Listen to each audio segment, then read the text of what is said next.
Au début de l'été, j'ai décidé de partir une journée à Québec, aller au glissade d'eau avec mes enfants, mon conjoint, la sœur de mon conjoint et son mari. Et à mi-chemin, on a décidé de s'arrêter dans un cul-de-sac pour se dégourdir les jambes.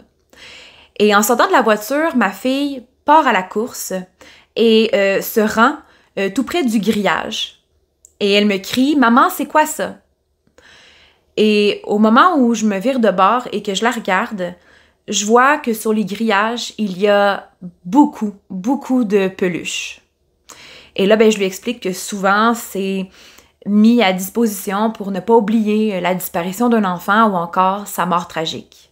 Et au même moment que j'expliquais ça à ma fille, mon conjoint arrive vers moi et me donne son téléphone et mon cœur s'est arrêté. Mon cœur s'est arrêté parce qu'on était littéralement à l'endroit où les ossements de la petite Cédrica Provencher ont été retrouvés en 2015.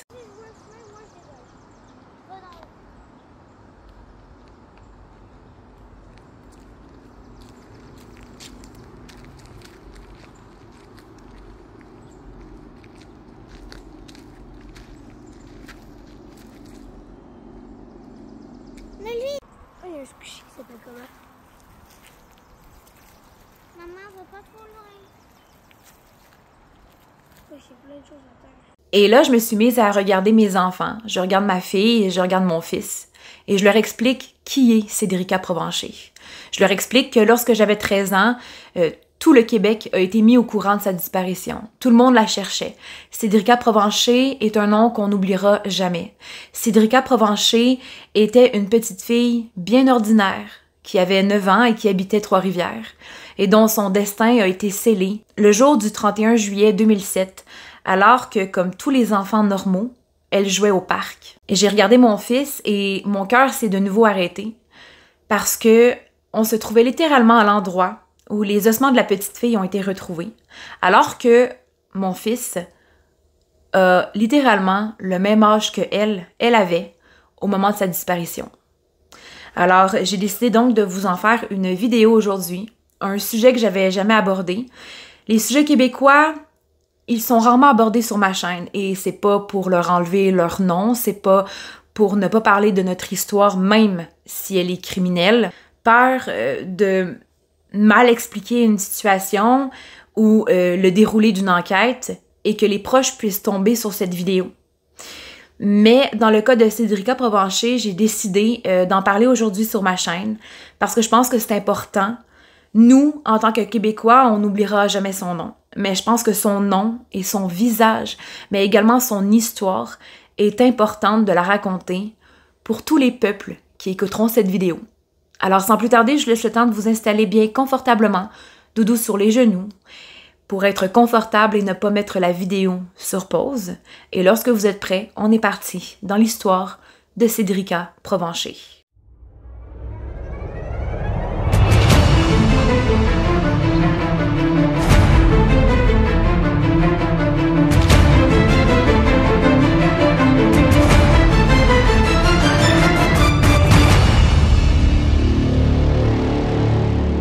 Nous sommes donc le 31 juillet 2007. Nous sommes au parc Chapet, situé dans un quartier résidentiel paisible de Trois-Rivières, au Québec.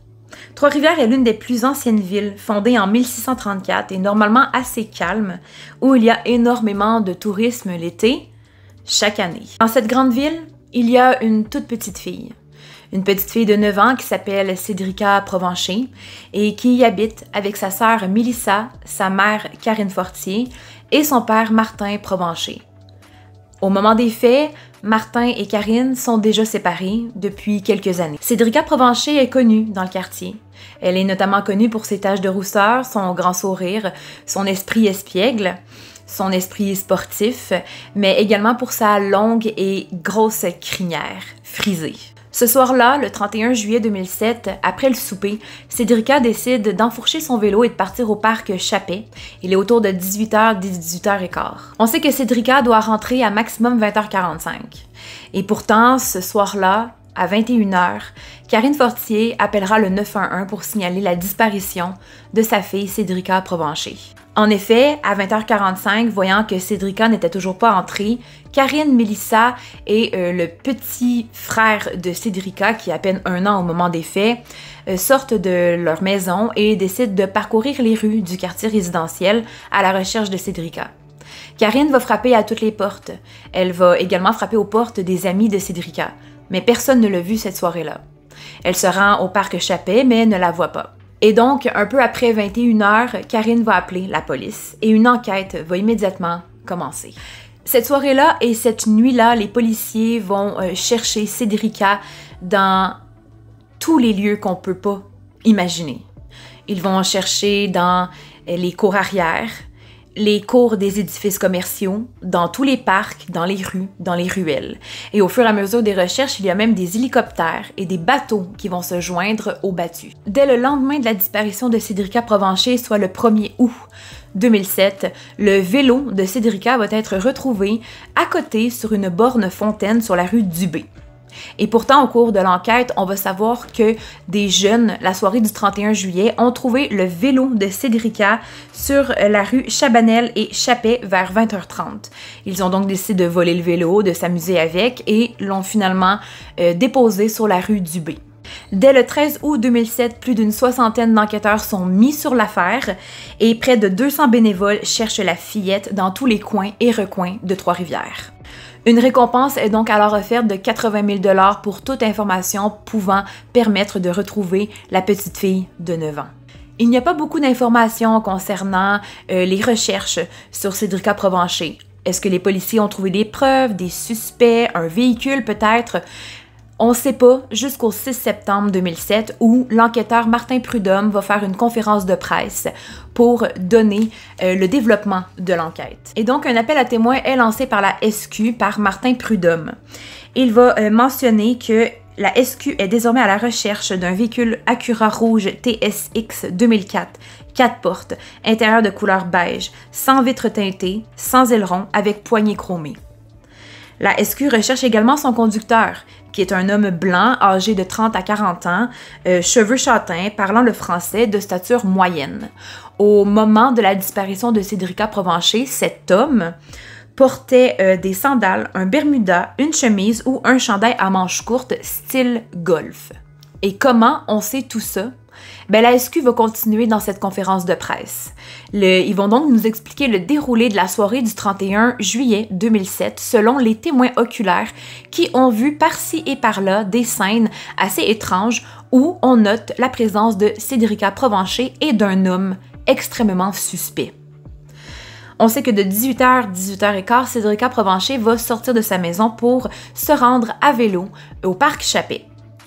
19h15, place René Matteux, un véhicule va se stationner de façon très étrange à côté du trottoir. Un homme va en sortir et va se diriger vers Cédrica Provencher et une de ses amies qui s'y trouvait.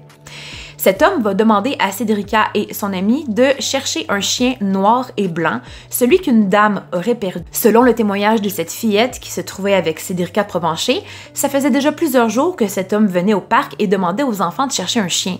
En fait, depuis le 29 juillet, soit 2 jours avant la disparition de Cédrica. On sait que quelques minutes après, l'homme va ressortir du boisé à côté du parc Chappet, accompagné de Cédrica et de cette petite fille dont le nom n'a pas été mentionné dans les journaux. On sait qu'à 20h, Cédrica Provencher est aperçue par des témoins oculaires qui la voient enfourcher son vélo, toujours à la recherche d'un chien blanc et noir, sur les rues des Chéneaux et Chappet. À 20h27, c'est vraiment la dernière fois qu'on va apercevoir Cédrica Provencher. Elle est toujours sur son vélo, elle est à l'angle de la rue Matteux et Chappet, et des témoins oculaires la voient monter à bord d'une voiture rouge. Et c'est donc la dernière fois qu'on voit Cédrica Provencher vivante. On sait que pendant les recherches, Martin Provencher va devenir le visage des recherches concernant sa fille Cédrica Provencher.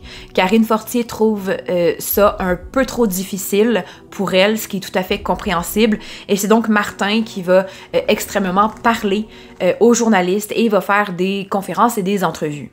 Martin Provencher va même quitter son travail pendant les recherches pour retrouver Cédrica. Et à partir du 31 juillet 2007, il va refuser catégoriquement de rentrer chez lui, de venir dormir dans sa maison, parce que sa maison ainsi que la chambre de sa fille lui rappellent beaucoup trop de souvenirs. Dans sa chambre, celle de Cédrica, elle est fraîchement repeinte.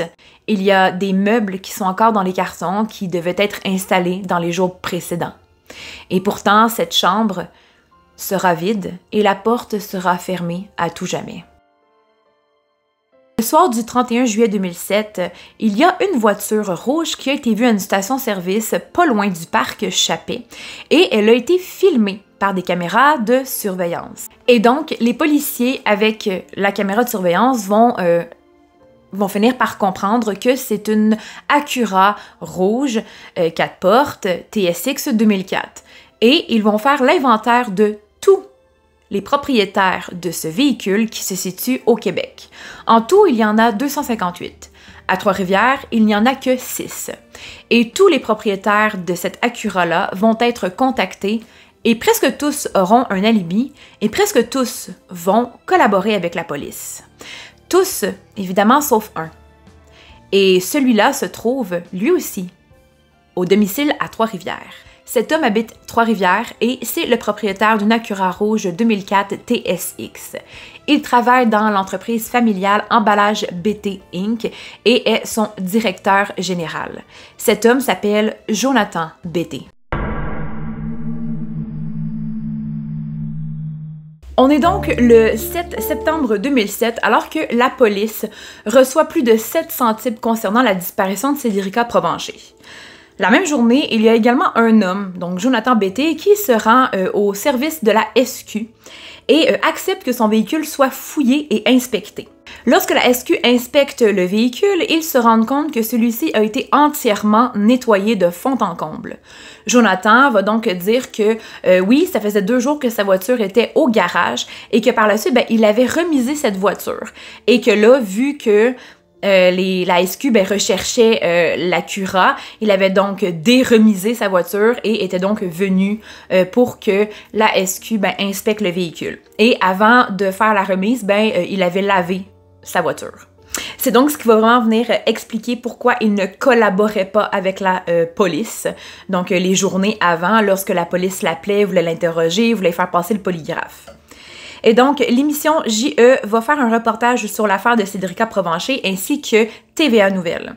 Et Jonathan, donc, va refuser de parler à JE et à TVA Nouvelles et va donc refuser de collaborer encore une fois. Et donc, Jonathan, la journée du 7 septembre, va être interrogé par la police. Et comme alibi, il a ce qui suit. Il est donc parti travailler aux emballages BT Inc. toute la journée et par la suite, il a décidé d'aller se faire un 9 trous au golf. Par la suite, il devait passer chez ses parents qui n'étaient pas au Québec à ce moment-là.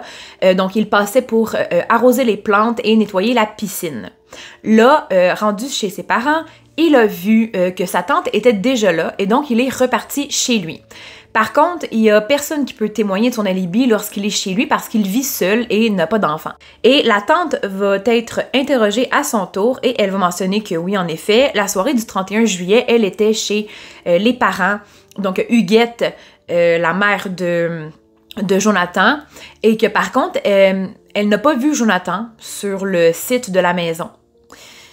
Donc, c'est assez bizarre et Jonathan n'a pas vraiment d'explication non plus. Il ne se passe absolument plus rien dans l'enquête sur la disparition de Cédrica Provencher pendant 2 ans, jusqu'en 2009. En 2009, la SQ décide d'augmenter d'un cran et d'effectuer des scénarios d'infiltration pour tenter d'obtenir des aveux de Jonathan BT. En fait, Jonathan BT, ça a toujours été le seul suspect dans l'affaire parce que tout d'abord, la soirée du 31 juillet, il y a des témoins oculaires qui l'auraient vu lui, donc ils l'ont décrit, qui l'auraient vu au parc Chappet. Il y a également le témoignage de la petite fille, donc qui l'a vu à partir du 29 juillet au parc Chappet, qui demandait de chercher un chien blanc et noir. Et donc, tout le monde pointe du doigt Jonathan BT. Et donc, la SQ va vraiment elle aussi, hein, pointer du doigt Jonathan et va tout faire pour essayer d'y soutirer les vers du nez. Et donc, en 2009, ce qu'ils vont faire, c'est qu'ils vont faire du porte-à-porte. Donc, il y a des agents qui vont être infiltrés, ils vont être habillés en civil. Ils vont faire du porte-à-porte pour demander aux citoyens de participer à un concours. Et donc, ils vont venir frapper à la porte de Jonathan Bété, qui va accepter. Quelques jours plus tard, ils vont l'appeler pour lui dire qu'il est l'un des 3 gagnants d'un séjour dans l'hôtel Fairmont au Mont-Tremblant qui inclut des parties de golf. Et donc, il est tout content et il va donc se préparer pour s'y rendre. L'agent d'infiltration, donc habillé en civil, va venir chercher Jonathan Bété le 31 juillet 2009 pour se rendre à Mont-Tremblant. Et donc, le séjour était jusqu'au 2 août 2009. Et donc, rendu à l'hôtel, il va rencontrer les 2 autres gagnants, ainsi que le chauffeur, et bon. Et le but, c'est que quelqu'un dans cette gang-là se lie d'amitié avec Jonathan Bété pour lui soutirer des informations, voire peut-être même des aveux. Et ça va marcher. Il y en a un en particulier qui va devenir très proche de Jonathan Bété. Ils vont faire des parties de golf ensemble, ils vont aller manger au restaurant, ils vont même aller au casino ensemble. Et Jonathan va finir par s'ouvrir tranquillement. Il va dire qu'en effet, il a un problème de jeu. Il a un problème avec le poker. Il adore jouer au poker et on sait que à Noël 2008, il a avoué à cet agent infiltré-là qu'il a dépensé pas moins de 20 000 $. Par contre, ce que l'agent infiltré va mentionner, c'est qu'à un moment pendant le séjour, il y a une petite fille d'environ 10-12 ans qui marchait, bon, et elle était en maillot de bain, donc en bikini 2 pièces. Et Jonathan aurait dit « As-tu vu le maillot? Elle est un peu trop jeune. » Donc, ce qui vient vraiment comme défaire un peu le mythe autour de Jonathan Bété comme quoi que c'est un pédophile et qu'il aurait donc enlevé Cédrica Provencher. On dirait que ça ne fit pas vraiment dans la personnalité qu'on s'imagine de Jonathan Bété. Bref, c'est ce qui était écrit dans le dossier. Après que Jonathan Bété ait fait sa confession des 20 000 $ qu'il a perdu au poker, l'agent infiltré va lui dire qu'il peut lui prêter de l'argent en échange de petits services. Et donc, Jonathan, au début, va accepter. Mais là, les services sont un peu bizarres. Genre, il doit donner plusieurs cartes de crédit à quelqu'un, il doit transporter des mallettes pleines d'argent. Il trouve ça bizarre, fait que tout de suite, il va comme arrêter de rendre des services, il va refuser. Et à partir de 2010, l'infiltration va donc se terminer parce que Jonathan Bété ne veut plus du tout parler à cet homme-là. Et donc, la relation va se couper à ce moment-là. On sait que pendant l'enquête, la SQ va demander à 3 reprises à Jonathan Bété de passer un polygraphe, soit en 2007, en 2012 et en 2015. Et à chaque fois, il a des exigences assez spéciales. Donc, une de ces exigences était que son passage au test n'entraîne aucune poursuite criminelle et que s'il échouait, aucun renseignement du test ne soit rendu public. Une autre de ses revendications était que s'il passait le test, il voulait que ce soit rendu public s'il réussissait le test polygraphique. Et en 2015, il va tout simplement refuser. Donc, à ce stade-ci, on a un suspect. On a l'Acura rouge et on a les caméras de surveillance qui ont été filmées donc à la station-service. Par contre, les photos qui ont été prises par la caméra de surveillance sont vraiment floues. On est en 2007, c'est pas la même technologie d'aujourd'hui.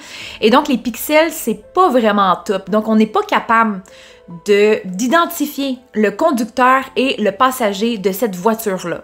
Par contre, on sait que le conducteur serait un homme et que le passager serait quelqu'un de plus petit.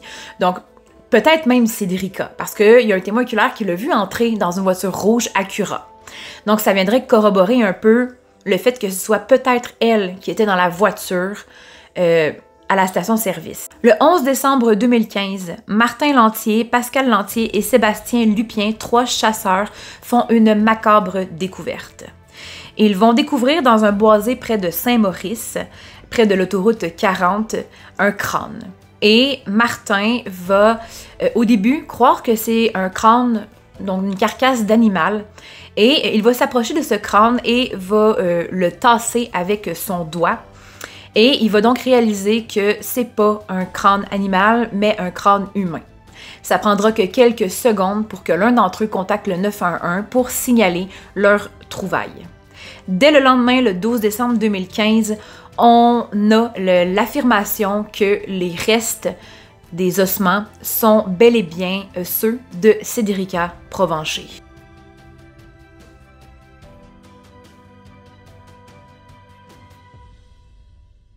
On sait que les lieux où les ossements ont été retrouvés vont être examinés, expertisés, et il y a de l'ADN qui va être retrouvé près des ossements de Cédrica Provencher.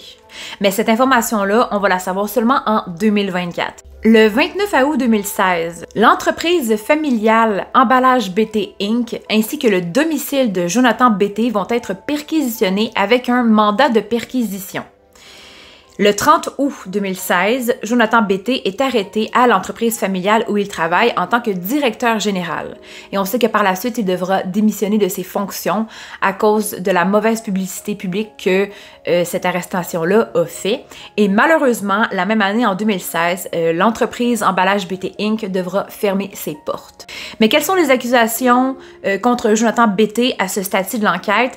Eh bien, c'est pas vraiment en lien avec Cédrica Provencher. En fait, Jonathan BT, suite à la perquisition du 29 août, est accusé d'avoir rendu accessible de la pornographie juvénile, avoir eu en sa possession en vue de la transmettre, de la rendre accessible ou de la distribuer et même de la vendre ou de l'exporter. Il est accusé d'avoir accédé à de la pornographie juvénile et avoir eu en sa possession de la pornographie juvénile. Donc, il y a beaucoup de fichiers qui ont été retrouvés sur son ordinateur portable personnel, des fichiers pornographiques juvéniles. On sait que Jonathan BT est donc libéré sous caution de 5 000 $ et ne doit pas être en la présence d'un enfant de moins de 16 ans. Et ne doit utiliser en aucun cas de matériel informatique à part celui de son travail. Mais là, comme je vous l'ai dit, il va être démis de ses fonctions et l'entreprise va fermer. Le 12 octobre 2018, Jonathan BT va comparaître en cour et contrairement à ce qu'on pensait, le juge Jacques Lacourcière va l'acquitter en ce qui concerne les chefs d'accusation de pornographie juvénile. Il va mentionner que les preuves recueillies par la police en août 2016 ne pouvaient pas être montrées en cours car le mandat était invalide. Donc, il y avait bel et bien un mandat de perquisition, mais il était invalide. Et que c'était trop long d'obtenir l'accord du juge, donc eux, sûrement que la SQ sont allés perquisitionner en pensant que le juge allait accepter le mandat et que finalement ça n'a pas été accepté. Et donc, toutes les preuves qui ont été récoltées chez Jonathan, ben, sont invalides en cours. Donc, il est acquitté pour les chefs d'accusation. En 2025, il y a Stéphane Parent qui est un nouvelliste et qui a également écrit un livre sur les traces de Cédrica Provencher. Il va apparaître dans un reportage et va mentionner que l'intelligence artificielle pourrait être en mesure de décrypter qui était dans la voiture le soir du 31 juillet 2007 à la station-service. L'intelligence artificielle pourrait notamment décrypter toutes les couches de pixels qu'il y a dans la photo pour être en mesure de savoir qui était au volant de la voiture. Et donc, ce que Stéphane Parent a fait, c'est qu'il s'est procuré une voiture Acura, il est allé dans la station-service, il a mis un homme au volant ainsi que des passagers et il a fait lui-même le test. Et à ce qu'il paraît, le test est vraiment très positif. On est capable, avec l'intelligence artificielle, d'être en mesure de décrypter qui sont les passagers de cette voiture. Alors là, il a demandé à la SQ de faire la même chose avec les caméras de surveillance qui ont été filmées à la station-service. Et pour le moment, c'est encore en suspens. On ne sait pas trop ce qui arrive avec ça. En 2024, Jonathan BT ainsi que sa famille vont poursuivre la SQ pour 10 millions de $ pour avoir ruiné la réputation de la famille, mais également gâché la vie de Jonathan BT parce que la SQ s'est vraiment acharnée sur Jonathan BT. Dès le soir du 31 juillet, lorsqu'ils ont vu les caméras de surveillance, l'Acura, ensuite les vêtements de golf supposément que portait l'agresseur, donc le kidnappeur de Cédrica Provencher. Ensuite, ils ont fait des perquisitions à son travail, à son domicile sans mandat valide. Et en plus de ça, il y a des témoins oculaires qui ont fait un portrait robot que je vous montre à l'instant, qui supposément ressemble extrêmement beaucoup à Jonathan BT. On va se le dire entre nous, pour être honnête, ce portrait robot-là ne ressemble pas du tout à Jonathan Betté, mais ça fait pas de lui quelqu'un d'innocent. Depuis le début de l'enquête, Jonathan Betté est extrêmement bizarre dans sa façon d'agir. On sait qu'un reporter de TVA a voulu l'interroger et tout de suite, il a dit « Je veux pas en parler, Cédrica Provencher fait partie de mon passé. L'eau a coulé sous les ponts depuis. » Non, l'eau n'a pas coulé sous les ponts parce que bien que Cédrica a été retrouvée, ses ossements ont été retrouvés, on ne sait toujours pas qui est le suspect, qui est le criminel dans cette histoire. Il faut que cette personne soit jugée. Et jusqu'à présent, il n'y a personne qui a été jugé pour l'affaire. Ça fait plus de 20 ans maintenant et le criminel n'est toujours pas sous les verrous. Et pourtant, selon l'avocate de Jonathan, son client pourrait facilement être disculpé de toute suspicion car des témoins oculaires avaient déjà écarté Jonathan Betté lors d'un défilé de suspects. Le portrait robot ne lui ressemble pas et selon elle, la façon dont les ossements de Cédrica Provencher ont été retrouvés suggérerait une mort accidentelle et non une mort criminelle. Et donc, encore aujourd'hui, Jonathan Betté reste le seul suspect qu'on a en tête. Là, on va se pencher des deux côtés. On va se pencher du côté de ceux qui veulent absolument retrouver le suspect. En effet, Jonathan Betté est extrêmement suspect dans la façon dont il a agi, dans son comportement également. Et de toute façon, même si le mandat de perquisition n'était pas valide, ils ont tout de même trouvé des fichiers pornographiques juvéniles sur son ordinateur.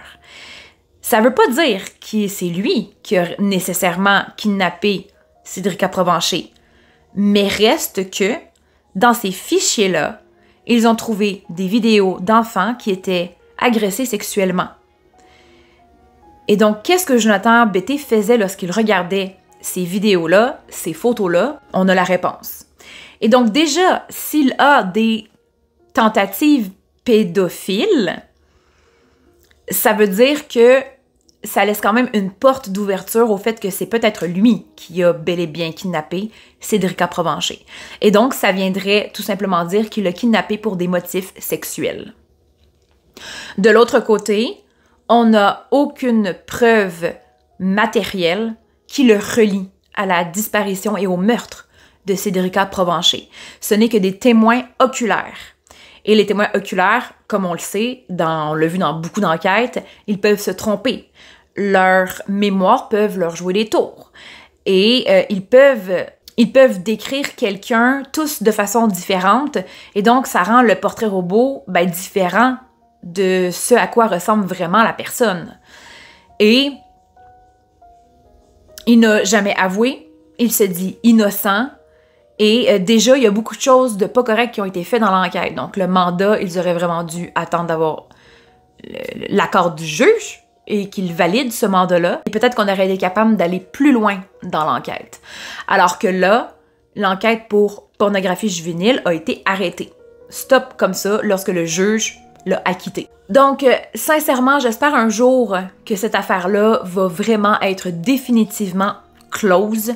J'espère qu'un jour, on va vraiment trouver le coupable qui va être jugé et qui va être condamné pour ce qu'il a fait, parce que Cédrica Provencher est et restera à jamais dans la mémoire collective de tous les Québécois. Sur ce, c'est ainsi que se termine cette vidéo. J'espère que vous avez aimé le contenu. J'espère que vous vous rappelez de Cédrica et de son magnifique sourire. Je vais faire défiler des photos, évidemment, à la fin de cette vidéo. C'est un sujet que j'osais pas trop parler parce que c'est tellement connu ici au Québec, mais peut-être qu'il y a des Européens qui ne connaissent pas cette petite fille-là qui fait littéralement partie de notre histoire. Un peu comme Aurore, l'enfant martyr, c'est des noms qu'on n'oubliera jamais. Julie Surprenant, c'est des noms qu'on n'oubliera jamais. Alexandre Livernoche, c'est un nom qu'on n'oubliera jamais non plus. Et donc, je crois que même si c'est pas très positif, il faut quand même parler de notre histoire criminelle aussi, parce que au-delà de cette négativité-là, c'est pas seulement des noms, c'est pas seulement des informations qu'on médiatise, qu'on parle pour avoir de la visibilité, c'est avant tout des humains, des personnes, des gens qui avaient des familles, des amis, surtout des enfants qui étaient aimés, qui avaient des rêves, des buts, des projets, et dont des monstres ont décidé, comme ça, que leur vie s'arrêtait au moment où ils les ont assassinés. Alors sur ce, je vous souhaite une bonne soirée, un bon week-end et on se retrouve pour un prochain sujet. Mais d'ici là, prenez grand soin de vous et de ceux qui vous entourent. Ciao, ciao!